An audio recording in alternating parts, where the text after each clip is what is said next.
Welcome to Dark Knight Films Reviews and another Versus Night. Tonight, I will be comparing The Mysterious Dr. Fu Manchu from 1929 versus The Mask of Fu Manchu from 1932. So, let's get started on this with the leads. The Mysterious Dr. Fu Manchu stars Warner Oland and Neil Hamilton. The Mask of Fu Manchu stars Boris Karloff and Myrna Loy. Now, for me, I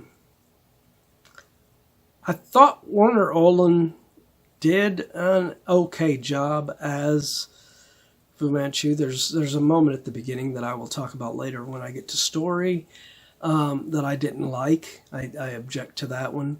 But overall, his performance through most of the film wasn't too bad, but I think he hams it up just a little too much in here, and it kind of hurts the film. But it's something to be expected from a late 20s and early 30s kind of film like this one is.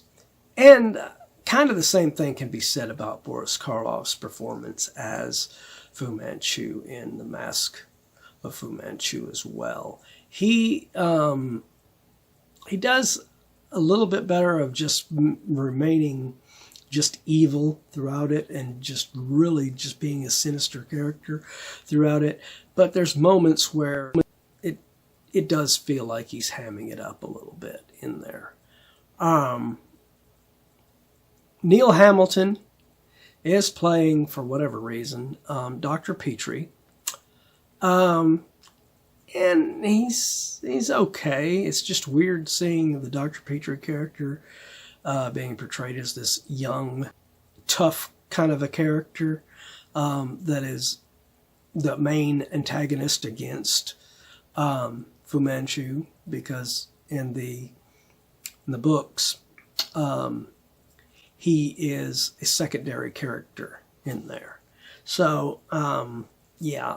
I like the actor. I love Neil Hamilton. I love him. He's a great actor. He's been in other stuff after this that, he was really great in. This is an early role for him, but I just don't think it fit him, the character. On the other side of the spectrum, Mask of Fu Manchu, Myrna Loy is absolutely gorgeous and amazing as Follow C. I don't know why they named her Follow C instead of Follow Sing.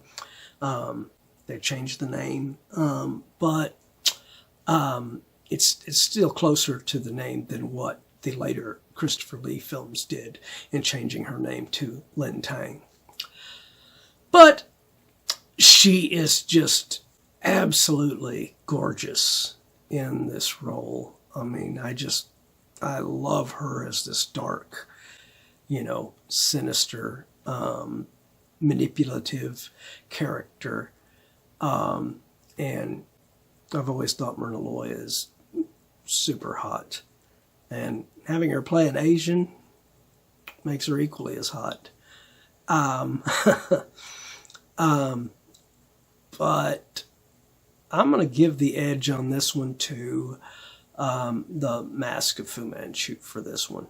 I think Boris Karloff and Myrna Loy did better than Warner Oland and Neil Hamilton.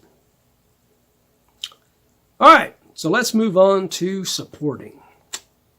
Supporting cast of The Mysterious Fu Manchu consists of Jean Arthur, O.P. Heggie, William Austin, Claude King, and Charles A. Stevenson.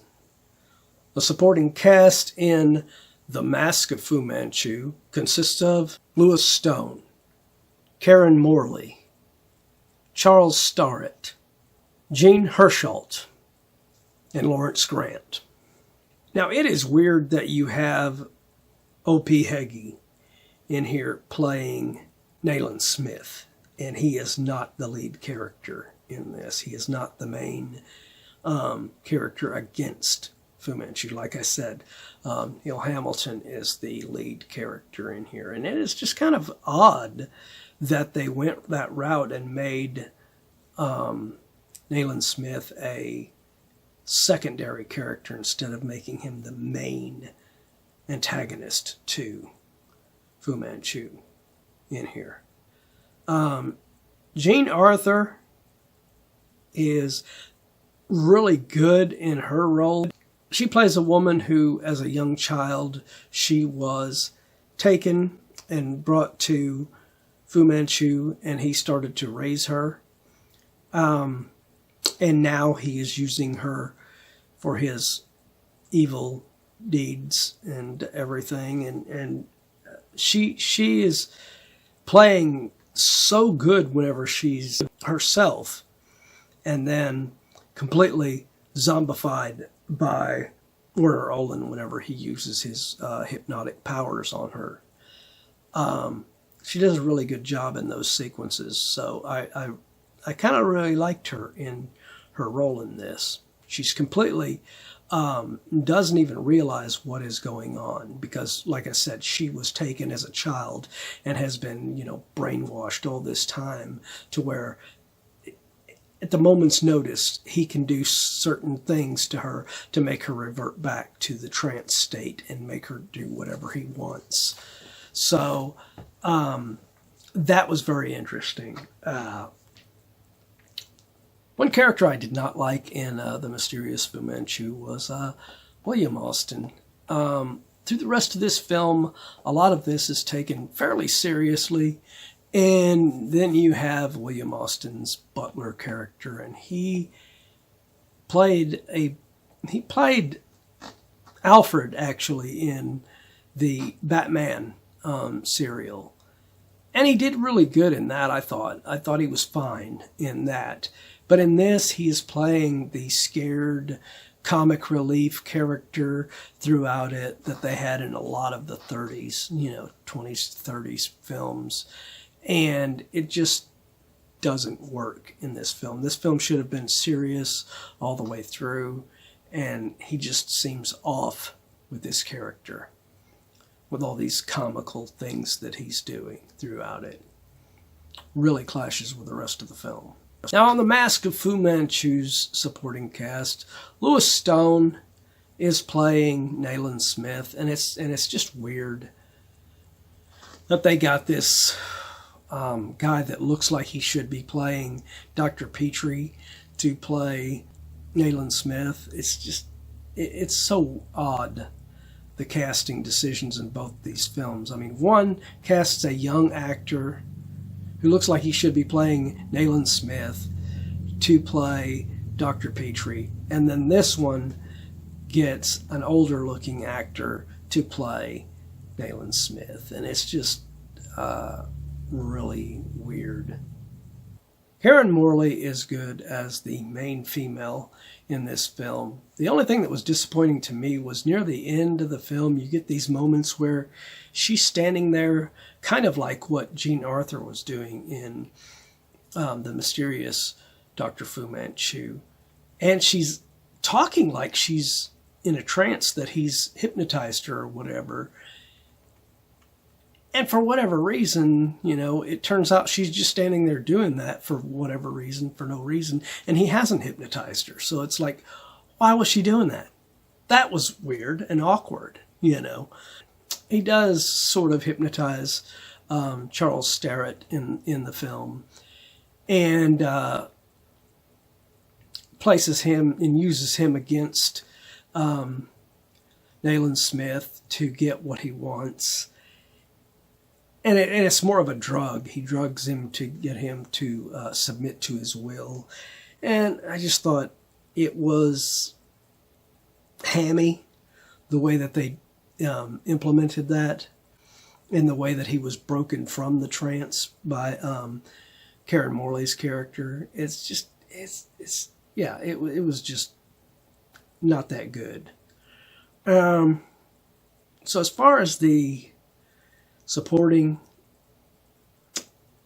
I'm going to go with a tie because neither one of them really impressed me that much as far as a good supporting cast. So I'm going to give this one a tie. I'm going to give each one of them a point here.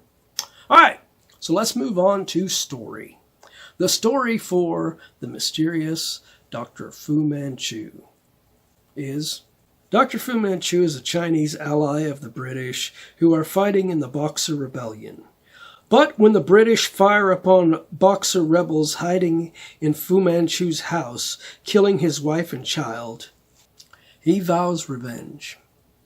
The story for the Mask of Fu Manchu is after an archaeologist, Sir Lionel Barton, beats Fu Manchu in a race to find the tomb of Genghis Khan, he does everything in his power to find its location, as he wants Khan's sword and mask, and uses the help of his sadistic daughter, Follow C, to get what he wants.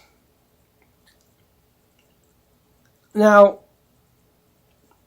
the fact that the mysterious Dr. Fu Manchu tried to make Fu Manchu sympathetic and give him a reasoning why he's getting the revenge or why he's doing what he's doing.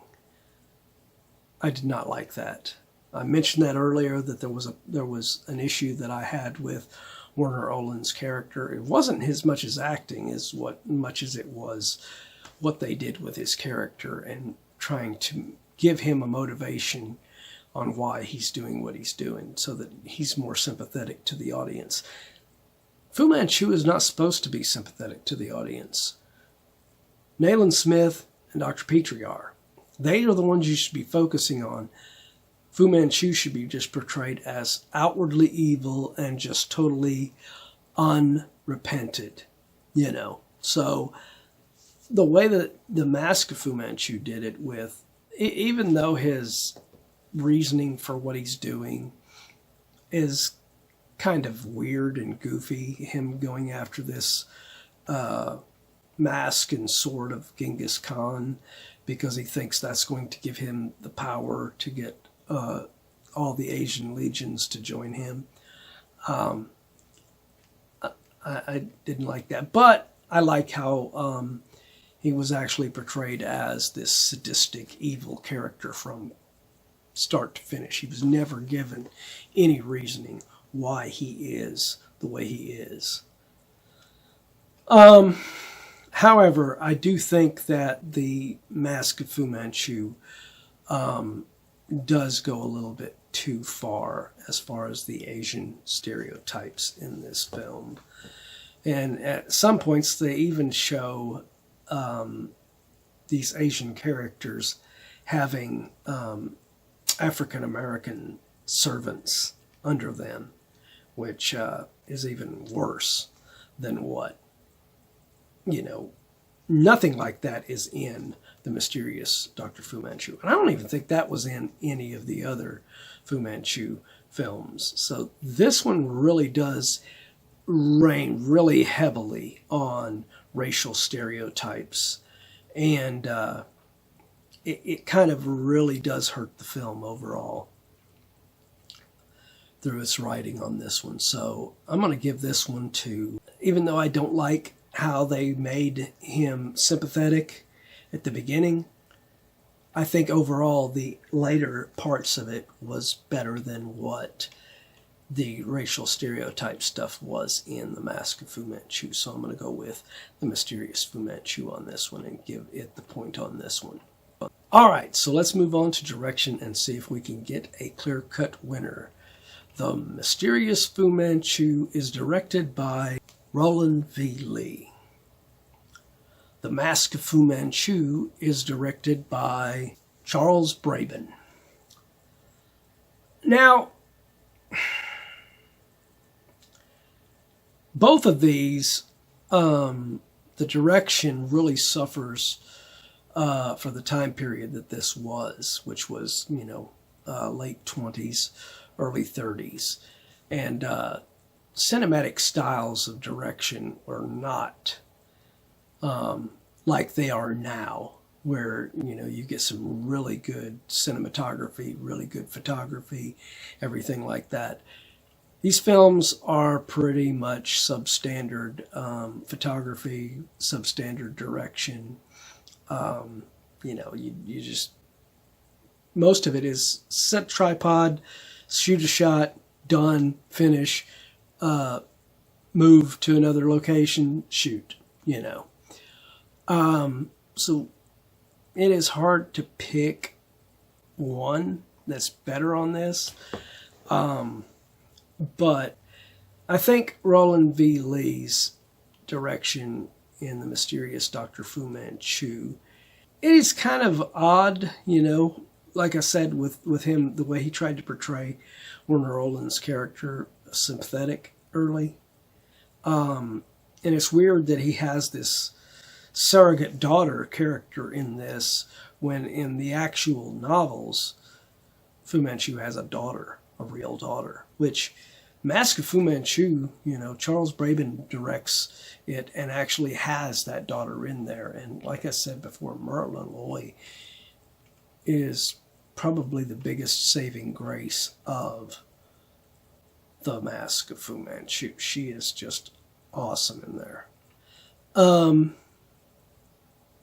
So, just on her strength alone, and, you know, he directed her pretty well in those scenes that she's in, I'm going to edge this one toward the Mask of Fu Manchu on this one. So, that gives our win to the Mask of Fu Manchu with 3-2. So, what do you think of these two films? Do you agree with my comparison here, or do you disagree? Let me know in those comments down below. And as usual, if you enjoyed this video, do not forget to like, share, and subscribe.